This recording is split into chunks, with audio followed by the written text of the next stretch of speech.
Okay, so God Logic keeps talking about, he keeps annoying Muslims saying, come disprove the Trinity and all that stupid shit. Or God Logic should be dog logic, you see, because, he just doesn't know what the hell he's talking about. But anyways, he keeps talking about the Trinity in recent streams and in his, some recent live streams. So let's refute the Trinity. Now, there are many verses that refute the Trinity. For example, Hebrews chapter 1, verse 5 says, or hang on, in Matthew chapter 22, verse 44, God said Jesus would sit at the right hand until his enemies were made his footstool. Was Jesus to sit at his own right hand?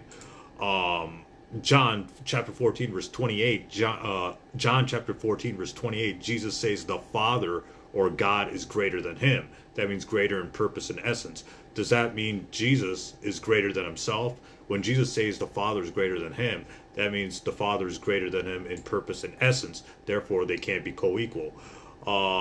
John chapter 17, verse 1, Jesus is praying to God in John chapter 17, 1, in John chapter 17, verse 1.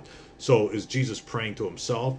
A person prays to a being that's higher, that's greater in essence and purpose than him. So Jesus praying to God does not prove the Trinity. It actually disproves the Trinity, because Jesus is praying to someone who has greater purpose, essence, and being than himself.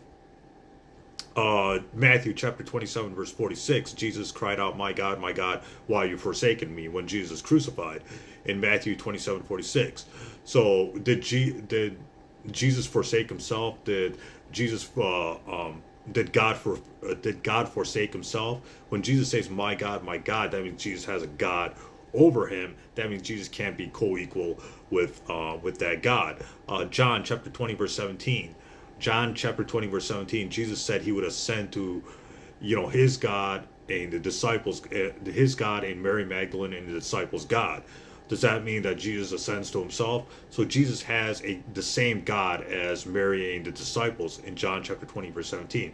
That Jesus says, I've not ascended to my Father, your Father, my God, and your God. So Jesus has the same God as Mary Magdalene and the disciples, and nobody thinks the disciples and Mary Magdalene are co-equal with God. So Jesus has a God over him. But I think the death blow to the Trinity is John chapter 17, verse 3, and John chapter 5, verse 44, where Jesus says the Father is the only true God.